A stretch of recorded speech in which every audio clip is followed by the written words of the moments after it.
Hello children, welcome to असा education. आज हम करेंगे 11वीं क्लास की हिंदी की किताब अंतरा का तीसरा चैप्टर टॉर्च बेचने वाले। इसके हम करेंगे प्रश्नोत्तर। तो आइए देखते हैं कि आपका पहला प्रश्न क्या है। आपका पहला क्वेश्चन है, लेखक ने टॉर्च बेचने वाली कंपनी का नाम सूरज छाप ही क्यों रखा। तो जो लेखक थे उन्होंने टॉर्च बेचने वाली कंपनी का नाम सूरज छाप क्यों रखा।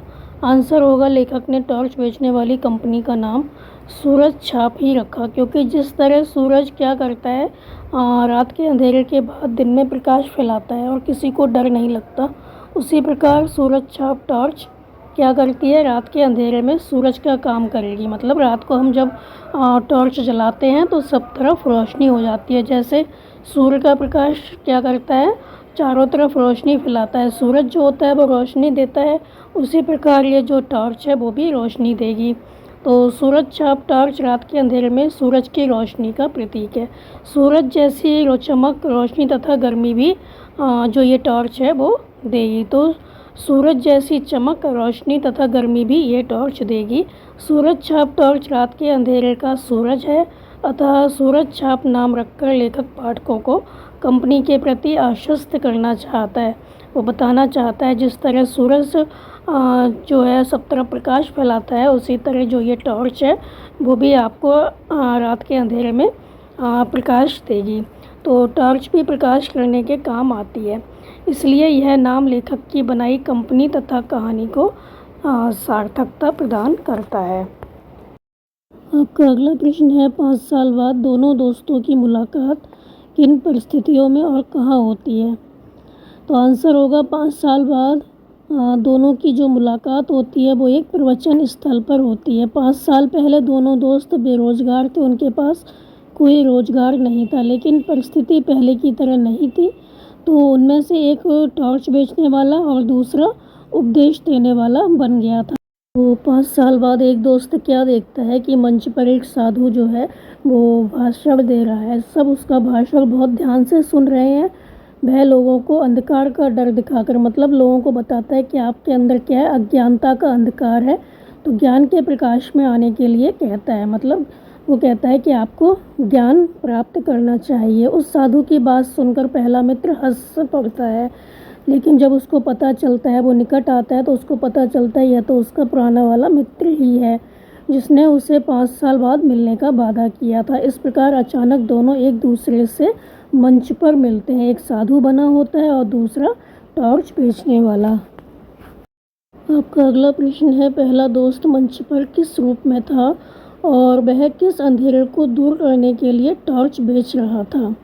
आंसर होगा, पहला दोस्त मंच पर संत की वेशभूषा में सुंदर रेशमी वस्त्रों से सज धज कर बैठा हुआ था। वह गुरु गंभीर बाणी में प्रवचन दे रहा था और लोग उसके उपदेश को सुन रहे थे। वह आत्मा के अंधेरे को दूर करने के लिए टॉर्च बेच रहा था। उसके अनुसार सारा संसार अज्ञान रूपी अंधकार से घिरा हुआ है। मनुष्य की अंतरात्मा भय और पीड़ा से त्रस्त है। वह कह रहा था कि अंधेरे से डरने की आवश्यकता नहीं है, क्योंकि आत्मा के अंधेरे को अंतरात्मा के प्रकाश द्वारा ही दूर किया जा सकता है। वह लोगों को आत्मा के अंधकार को दूर करने के लिए ज्ञान रूपी टॉर्च बेच रहा था। आपका अगला प्रश्न है, भव्य पुरुष ने कहा, जहाँ अंधकार है वहीं प्रकाश है, इसका क्या तात्पर्य है। आंसर होगा, भव्य पुरुष ने अपने प्रवचन में कहा कि जहाँ अंधकार है वहीं प्रकाश है। मतलब जैसे हर रात के बाद सुबह आती है, उसी प्रकार अंधकार के साथ साथ प्रकाश भी आता है। मतलब हर दिन एक सा नहीं रहता। तो मनुष्य को अंधेरे से नहीं डरना चाहिए। आत्मा में ही अज्ञान के अंधेरे के साथ साथ ज्ञान की रोशनी और ज्ञान की रोशनी के साथ साथ अज्ञान का अंधेरा होता है।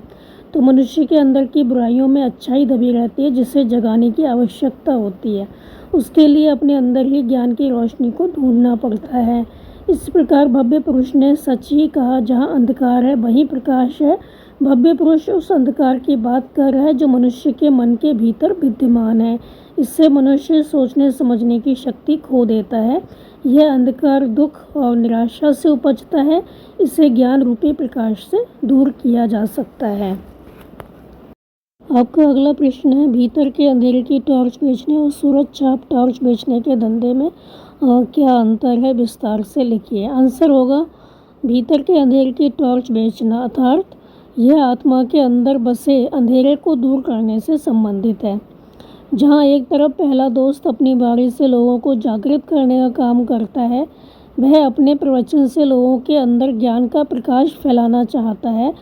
उसका काम लोगों को अज्ञान के अंधेरे से दूर कर ज्ञान के मार्ग पर चलने के लिए प्रेरित करना है। इस प्रकार सिद्ध पुरुष ही आत्मा के अज्ञान रूपी अंधकार को दूर कर सकता है।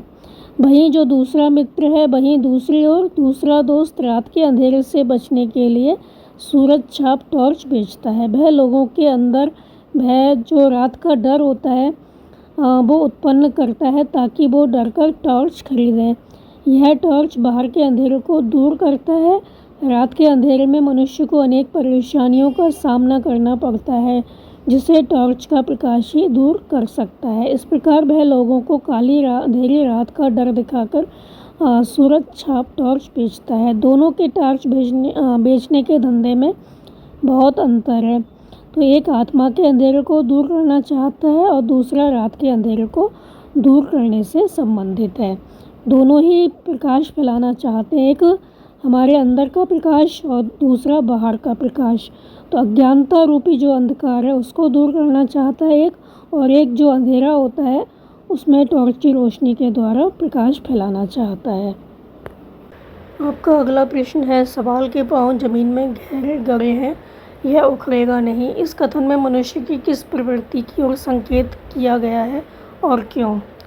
आंसर होगा, दोनों मित्रों ने पैसे कमाने के कई तरीके ढूंढने की कोशिश की, तो दोनों के मन में यही प्रश्न आता था कि पैसे कैसे पैदा करें, लेकिन इसका हल निकालना आसान नहीं था।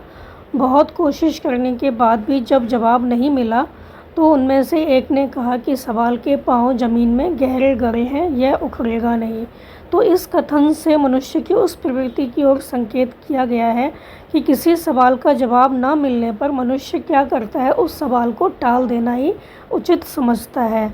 तो वो उस सवाल में लगे रहकर अपना जो कीमती समय है उसको नहीं गंवाना चाहता। तो ऐसा इसलिए है क्योंकि किसी अनसुलझे सवाल में दिमाग लगाकर समय गंवाना उनके लिए व्यर्थ लगता है, बेकार लगता है। तो यह उचित नहीं है। हर प्रश्न का उत्तर होता है, बस प्रयास करना चाहिए कि वह उसे सही प्रकार से हल करे। इस ओर इसलिए संकेत किया गया है ताकि उन्हें ऐसी स्थिति से अवगत कराया जा सके, उन्हें बताया जा सके कि मनुष्य के जीवन में ऐसी परिस्थिति कभी ना कभी आती है, तो मनुष्य को घबराना नहीं चाहिए। हर प्रश्न का उत्तर होता है, हर सवाल का जवाब होता है, बस ढूंढने की आवश्यकता होती है। हमें प्रयास करते रहना चाहिए। आपका अगला प्रश्न है, व्यंग विद्या में भाषा सबसे धारदार है। परसाई जी की इस रचना को आधार बनाकर इस कथन के पक्ष में अपने विचार प्रकट कीजिए। आंसर होगा, टॉर्च बेचने वाले हरिशंकर परसाई जी की व्यंग रचना है। तो इस पाठ में लेखक ने समाज में फैले अंधविश्वास तथा पाखंडी साधु संतों द्वारा रचे गए ढोंग से बचकर रहने का संदेश दिया है। ऐसे लोग भोली भाली जनता को अंधेरे का डर दिखाकर पैसे कमाते हैं। हमें ऐसे अंधविश्वास और पाखंड से बचना चाहिए। तो लेखक ने इस व्यंग रचना के माध्यम से यह समझाने की कोशिश की है कि धर्म और अध्यात्म के नाम पर पैसे ठगने वाले इन ठगों के चंगुल में हमें नहीं फंसना चाहिए। इस प्रकार व्यंग विद्या के माध्यम से भाषा प्रभावशाली हो जाती है तथा लोगों के मन पर इसका अधिक प्रभाव पड़ता है। तो परसाई जी इस विद्या के महारथी हैं। उन्हें एक ही बात को दो अलग अलग लोगों के माध्यम से भाषा में ऐसा बोला है, उन्होंने एक ही बात को दो अलग अलग लोगों के माध्यम से भाषा में ऐसा बोला है कि भाव बदलता नहीं है, बस स्थिति बदलती है। वह ऐसा धारदार हथियार बन जाता है कि लोग हैरान रह जाते हैं। तो उन्होंने व्यंग के माध्यम से पूरी रचना की है, जो कि लोगों को काफ़ी अच्छे से समझ में आती है। तो आज हम करेंगे यहीं तक क्वेश्चन आंसर, इसके आगे के हम करेंगे अगली वीडियो में। तो आप इनको अच्छे से समझकर याद कर लीजिए और हमारे चैनल असा एजुकेशन को लाइक कीजिए सब्सक्राइब कीजिए और शेयर करना बिल्कुल मत भूला करिए। Thank you.